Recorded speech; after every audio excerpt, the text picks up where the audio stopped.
This is episode 150 of the Focused Mindset Podcast. I am so excited to talk to you today about what's on my heart. We haven't talked since last year. We're going to talk about believing in yourself and others. How can you do that in a powerful way? I am going to tell you 4 things to avoid to make sure that you don't sabotage your belief in others. But before we do that, welcome if you're new to this podcast. Don't forget to subscribe or download so you don't miss any of the family-oriented, solution-focused content that I put out for you every single week. Now let's get into this episode.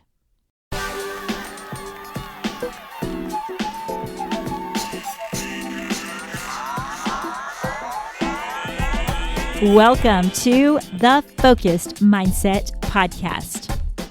This is the one and only podcast where you can figure out how to sort out your life using the solution-focused approach. You may have heard about it in counseling, but guess what? You can have a mindset that's full of solutions rather than filled up with all of the problems that try and overwhelm us. I'm Cher Kretz. I am a solution-focused life coach and I'm a school counselor. Here, we discuss how you can be the best version of yourself in your home and with the people you love. Jump over to my website, thefocusedmindset.com, to learn more about our products and services. But now, let's get started. Hello, thank you for joining me on the Focused Mindset Podcast. This is my first podcast of 2023. So happy New Year to those of you that are listening right now. It's been a great launch into the new year on my end. I've been able to have my mom over to stay for a while, and that's rare because she's not driving after a car accident she had back in 2019. And I just knew in my heart, man, she needs to come and spend some time at my house. When she was able to drive, she used to come to our house all the time. And of course, when she came back to our house, she just settled right into being as comfortable as she ever was. And we've had some wonderful conversation. She is a prayer warrior, and she's told me some stories already, retold me stories about when I would pray for my dog, or I would sing praise songs while the workers were outside and they'd be looking up and scratching their head like, what's up with that girl? And I just love listening to my mom tell me stories. It reminds me that we should make sure that we remember positive stories about our kids and then retell them and keep them on the forefront of our mind. I never get tired of hearing them, even if I know the ending in the middle, how it starts. I love it when my mom's telling me little stories about my childhood. So we've had some precious time. Recovering from a serious car accident, it jolts you in many ways. So when I wrote 30 Days to Higher Hopes, she was one of the people that read through it. She gave me some great feedback from someone who's been in the trenches. So I want to shout out to my mom for making sure that she is my eyes and my ears as I move forward with the things that I feel that I'm called to do in my life, like writing. And if you haven't got a copy, jump over to Amazon. 30 Days to Higher Hopes is a perfect way to launch into the new year. Because in that writing journal, I walk you through what I call the GPS life system of journaling. It's a solution-focused based, of course. Solution-focused meaning that we are purposely putting our mind on the solutions that we believe are going to be in our future, that we're not choosing to focus on the problems. It's not to say that we don't acknowledge them. It's not to say that we don't know that they're there, but we say in these problems, where is the solution?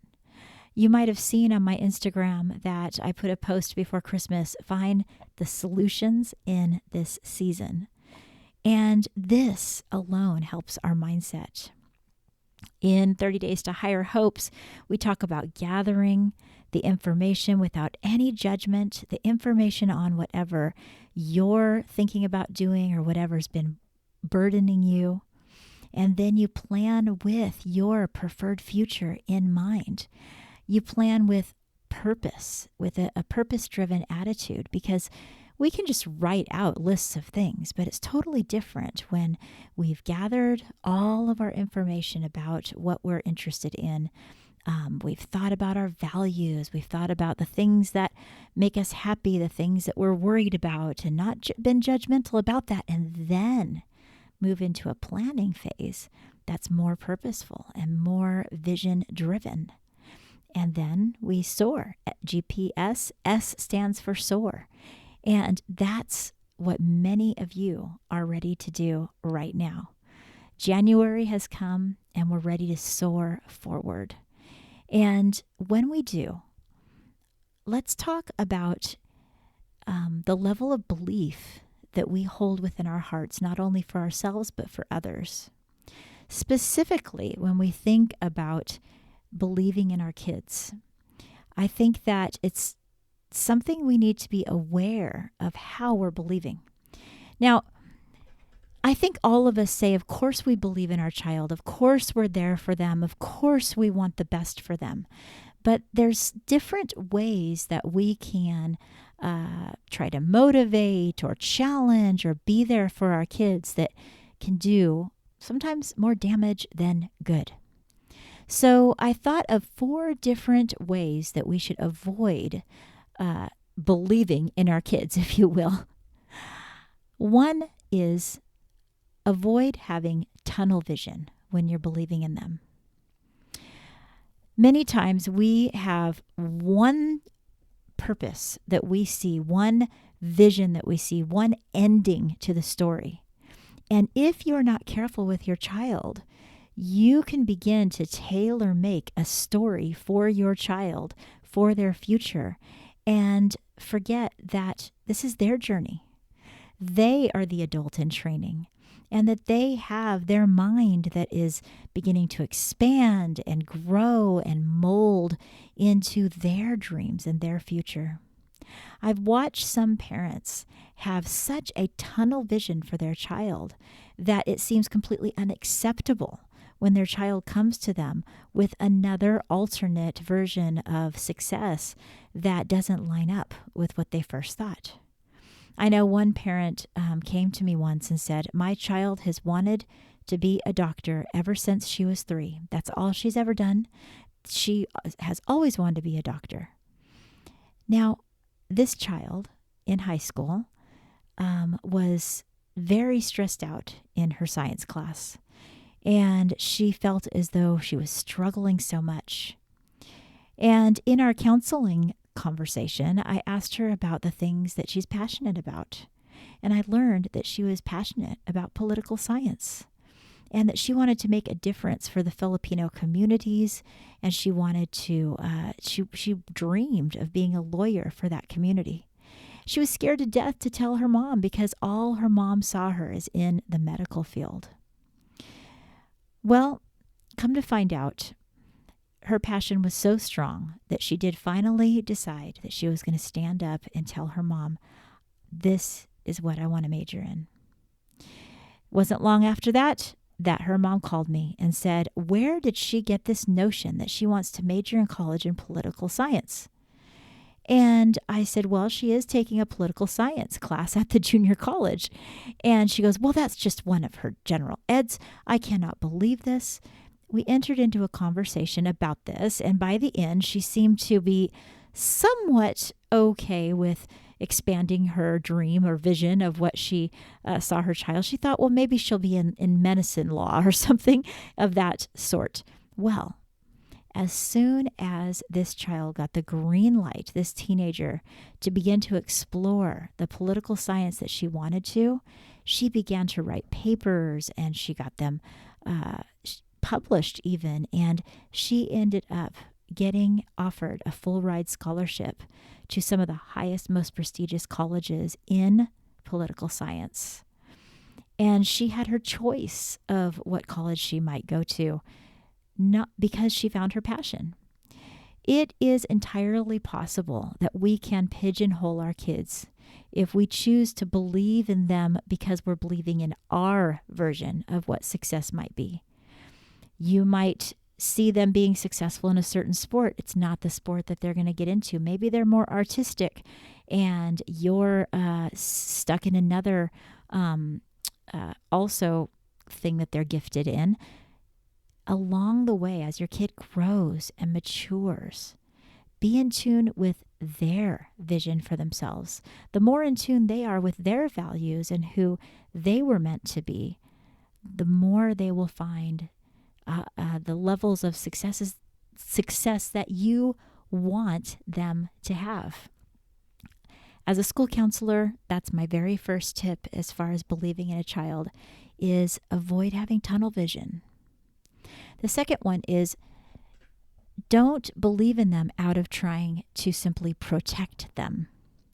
I found myself falling into that quite a few times, even in the last week. You see, my daughter plays volleyball, like you know, and now she wants to go snowboard. And I say, I believe you're going to do great in volleyball. And what if you get hurt when you're on that mountain? And then you won't have a whole season to play. And my own wanting to protect her from something that hasn't even happened yet, for goodness sake, is sabotaging her growth, her fun. And I have to catch myself. And it is hard because it overpowers me. I want all of us to be mindful of believing in our child, but not to a point where we're trying to protect them from something that they don't need protecting from.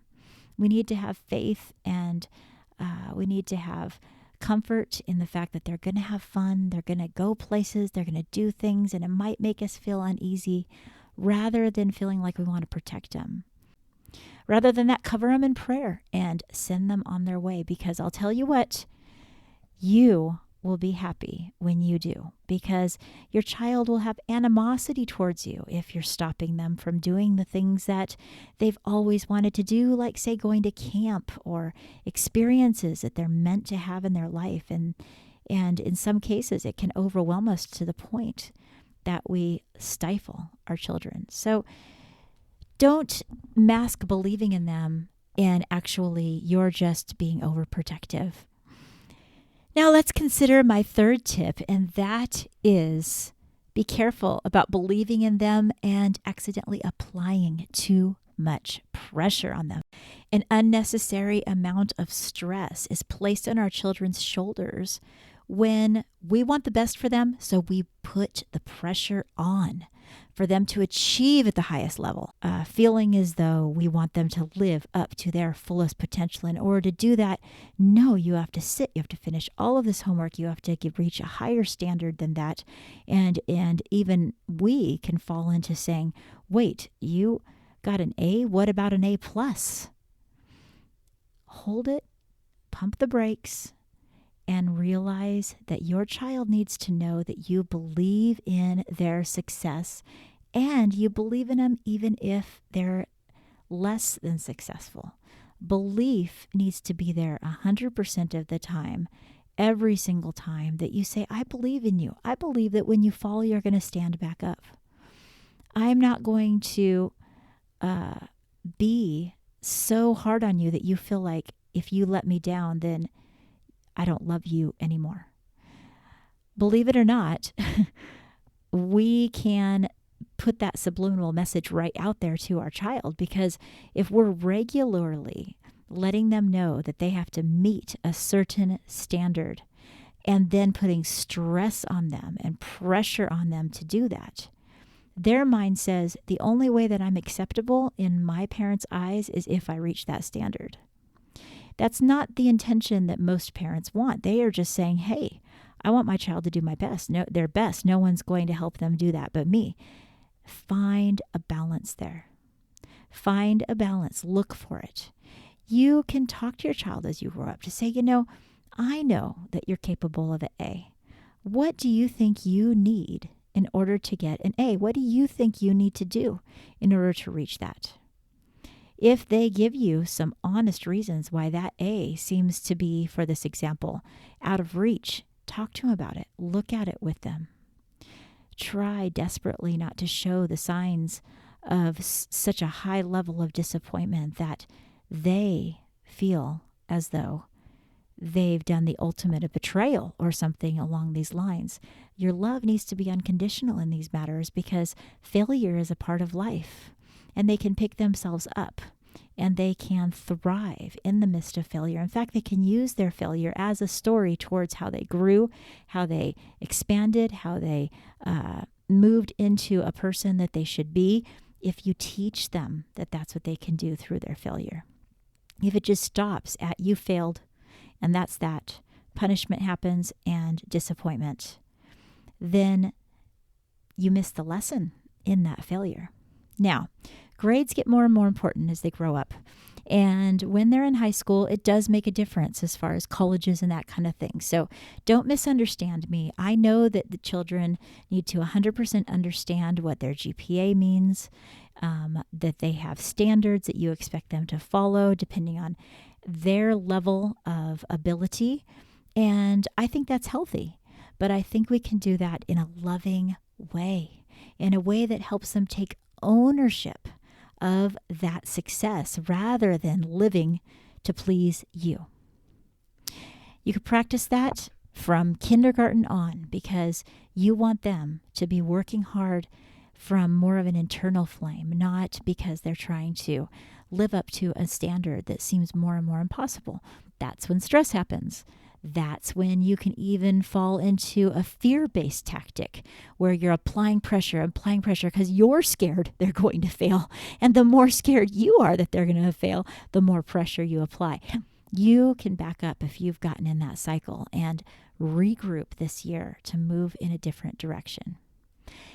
The fourth thing to avoid is try not to believe in them by comparing. Now, there are some times when comparison can be good. When you're comparing them to people that you see wonderful qualities, then you also see those same wonderful qualities in your child. It can be an uplifting experience. But sometimes we can accidentally say things that make it seem like they're in competition with their brother or their sister, their aunts, their uncles, or what you were. When I was a child, these type of comments fly out of our mouth before we even have time to catch them. And those type of comparisons does not help them feel like you're believing in them. It helps them feel like they're in competition. So as we move into a new level of believing, and this same type of belief, it goes for your students, it goes for even your spouse. Actually, each one of these things you could apply to yourself. We've talked many times about how the best way for us to be an example for our kids is applying these same things in our own life. I love it when I do make a mistake in this manner, and then my daughter will catch me. If I happen to compare myself, my daughter now is the one that will be like, "Now, Mom, you're only in competition with yourself." And I'm like, yeah, she's heard that from someone. I wonder who. Probably her mother. So hold yourself to the same standard that you hope to be. Believe in yourself in a brand new way this year. Let's avoid tunnel vision. Let's avoid having one way that we expect it to turn out and everything else is wrong. Let's expand our mind. Let's write down all the dreams and hopes. Let's have a vision board that's broad and beautiful. And secondly, let's avoid working from a place of trying to protect so much that we limit them. Thirdly, let's not apply too much pressure that forms stress and habits of anxiety. And fourth, let's avoid comparison. Instead, let's have compassion and let's begin to understand each other and communicate in a way where people really do feel like they are appreciated, like that they're respected, that they really are somebody that's valued in the family. That's the way we believe in them. You know, we want to we want to acknowledge hard times are going to come. Yes, we pray, and yes, we hope, and yes, we believe. But all of our belief and prayers and hope does not take away the ups and downs of life. We need to embrace that life will be 50-50. Even in the best of times, one of the members of your family might begin to fall into a sad place or have something unbelievably sad happen to them with a friend at school or something that brings them to a dark place. We don't want to dismiss that. Rather, believing in yourself, in your loved ones, and in your children means that you believe that they are going to be able to get to the other side of any challenge. You know, my prayer is that when my children fall into challenges, that they will be the type of people that are resilient and know how to get to the other side. That they will have the ability to see beyond the problem that they're in, and that they'll be able to rise above it, and they'll have that internal dialogue that brings them through any challenge. When we believe a child is capable of that, then fear goes away, because we can say, yes, you should apply to every one of these colleges. In our mind, we say, you know what? They have what it takes to deal with the rejection if they get it, but I'm not going to limit them. We have the ability to say, let's even expand that. Don't make it a problem for them to expand. Let's apply for these other colleges too. Let's visit those colleges too.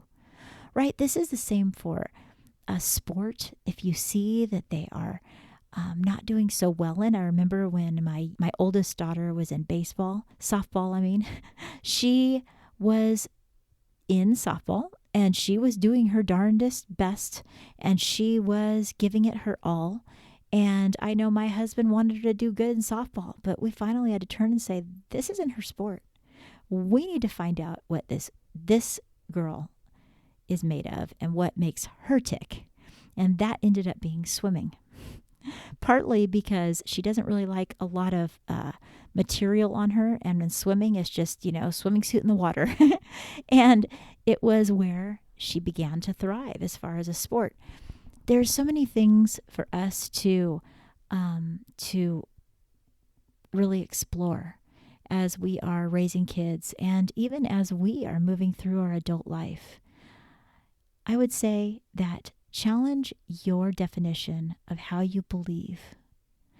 Think about your own thoughts, your own attitude, your internal dialogue towards change, towards new situations, and then give yourself a little personal challenge of what you might do to level that up. Leveling up isn't always comfortable, but it is so rewarding. So rewarding. So what are you going to level up with this week? I encourage you to journal about that before it leaves your mind. Before you go to bed tonight, take that time to just empty your mind out in your journal. Take the gathering stage of your writing and your planning stage and just let your mind open up and write. And when you read it back, you will find wisdom that you didn't even know was there based on the knowledge that you're hearing here, the internal wisdom. When you pray with an open heart about these things and not tunnel vision. So with all of that, move into this week with strength and with confidence. And I know that you're going to make amazing choices. And don't forget to check out the show notes where I always put my socials and the things that the ways that you might want to connect with me. Technology is something that I have a love-hate relationship with. And I sent out to those of you that are on my email community for the Hope Notes, I sent out a nice little notice and didn't realize that the company that I use went ahead and put in first name here rather than your first name. If any of you saw that, I didn't know how to feel about it. When I saw it, I was like, yeah, sometimes technology. I love it. I hate it. I hated it that day. So those of you that get my Hope Notes, I hope you enjoyed my message and realize that each and every one of you are extremely important to me. You're going to get another message in the very near future. And if I use the autofill, I will make sure that it has your name. I want each and every one of you to be able to take part in being in my Hope Notes community. I love sending out what's on my heart. It's part of what brings me joy as a coach. I love school counseling. I love writing. I am blessed to be able to move towards my passion, as I hope that you are too.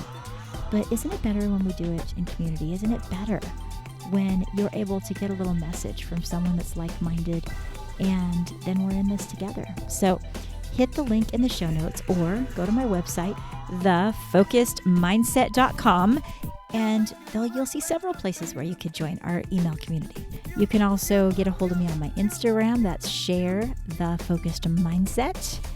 And yeah, let's do this new year together. Happy New Year. And until next time, keep in touch and take care.